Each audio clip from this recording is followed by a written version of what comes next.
بسم اللہ الرحمن الرحیم۔ آج ہم سبق نمبر 14 پڑھیں گے انشاءاللہ، اور سبق نمبر 14 یہ بھی شد اور جزم دونوں کے ساتھ اس کا تعلق ہے۔ شد اور جزم کس طرح سے آتی ہے اور کس طرح سے پچھلے حرف کو شد اور جزم والے حرف کے ساتھ ملایا جاتا ہے۔ سب سے بڑی اہم بات میں نے آپ سے عرض یہ کی تھی کہ تمام پڑھانے والے حضرات، معززین اور پڑھنے والے حضرات، سب سے گزارش ہے کہ آپ بچوں کو لفظ کا ملانا یہ سکھائیے۔ جب تک بچے کو لفظ کا ملانا نہیں آئے گا اس وقت تک بچہ کامیابی کے ساتھ آگے نہیں چل سکتا۔ اس لیے سب سے اہم اور ضروری بات یہ ہے کہ آپ بچے کو پچھلے زبر زیر پیش والے حرف یا دو زبر دو زیر دو پیش والے حرف کو اس کے ساتھ ملانے کا طریقہ سکھائے۔ اب یہ جو تختی نمبر 14 ہے، اس تختی کو بھی شد کے ساتھ تعلق ہے، اس کا تعلق جزم کے ساتھ بھی ہے۔ دونوں کو کیسے ایک لفظ کو دوسرے کے ساتھ ملایا جاتا ہے، ایک بات یاد رکھیے گا، بچے کو بتانا یہ ہے کہ زبر زیر پیش والا حرف، اور پھر یعنی مثال کے طور پہ یہ 4 حرف لکھے ہوئے ہیں، اس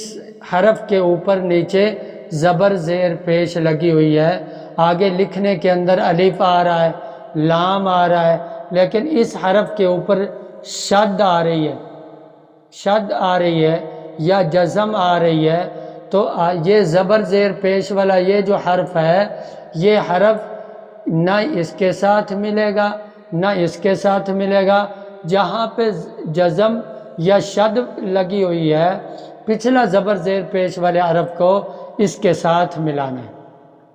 یہ بچے کو آپ نے فرق یاد کروانا ہے۔ اگلی بات ایک جو بڑی اہم ہے سمجھنے کی، وہ یہ ہے کہ آپ جو بچے کو یہ یاد کروا رہے ہیں نا کہ زبر زیر پیش والے حرف کو جزم اور شد والے کے ساتھ ملانا ہے، اور ملانا کیسے ہے، ملانا کیسے ہے؟ جیسے مثال کے طور پہ یہ آپ کے سامنے ہے سیکنڈ لاسٹ جو لائن ہے نا تختی کی سیکنڈ لاسٹ لائن، آخری سے پہلے والی جو لائن ہے، اس کے اوپر لکھا ہوا ہے اِذَا السَّمَاءُ اِذَا السَّا، تو یہ زال جو ہے نا، زال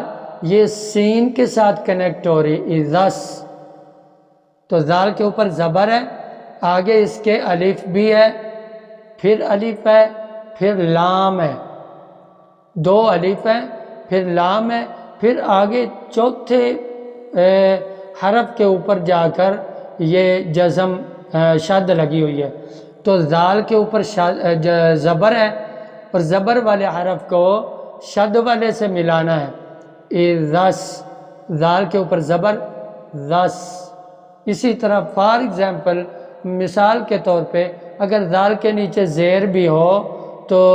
بچے سے پوچھیں پھر زال کیسے ملے گا، ذس، اس طرح پیش ہو تو ذس۔ یہ اس طرح پڑھنا نہیں ہے، لیکن سمجھانے کے لیے آپ بچے سے مشق کروائیں تو یہ زال کو سین سے ملانا ہے۔ اسی طرح جزم ہوتی، پھر زال کو جزم والے حرف سے ملانا تھا، ان کے اوپر کیونکہ کچھ بھی نہیں لگا ہوا، نہ جزم نہ ہی کوئی شد لگی ہوئی ہے، اس لیے زبر زیر پیش والا یہ جو حرف ہے اس کو جزم یا شد والے سے ملانا ہے۔ اتنی بات یاد کروانے کے بعد، مشق کروانے کے بعد، جو ایک اور اہم بات ہے وہ یہ ہے کہ آپ نے بچے کو ایک اور بات بڑی اہم یاد کروانی ہے، وہ یہ ہے کہ اس حرف کے اوپر زبر زیر پیش لگی ہوئی ہے، اور یہ لفظ چھوڑ کر اس کے اوپر جزم لگی ہوئی ہے اور اس کے اوپر شد لگی ہوئی ہے۔ بڑے امتحان کی بات ہے، بڑی اہم بات ہے، یہ بچے کو یاد کروانی، یہ بات یاد کروانی ہے، سبق ہی صرف یہ دینا ہے کہ یہ زبر زیر پیش والا حرف ہے اور اس کے اوپر کچھ بھی نہیں لگا ہوا اوپر نیچے، اور اس کے اوپر جزم آئی ہوئی ہے، اور آگے جا کے اس کے اوپر شد ہے۔ اب ہم نے جو پڑھا ہے وہ یہ پڑھا ہے کہ زبر زیر پیش والے حرف کو یا تو جزم والے سے ملانا ہے یا شد والے سے ملانا ہے۔ یہ پیچھے بچے کو پریکٹس کروا دی۔ اب بچہ جب اس پہ جزم آ گئی اور اگلے پہ شد آ گئی، اب بچہ کنفیوز ہو جائے گا کہ میں نے زبر زیر پیش والے حرف کو جزم سے ملاؤں یا پھر شد والے سے ملاؤں۔ تو بچے کو ایک بڑی اپنی زبان میں بات سمجھانے کے لیے ایک بات یاد کروائیں کہ جیسے کوئی دو قسم کے بڑے امیر ترین یا کوئی طاقت والے جیسے دنیاوی حوالے سے لوگ ہوتے ہیں کہ جو دو ایم پی اے یا ایم این اے کھڑے ہو جائیں نا الیکشن کے اندر، تو ایک بندے کے پاس لوگوں کی تعداد ہو 5-10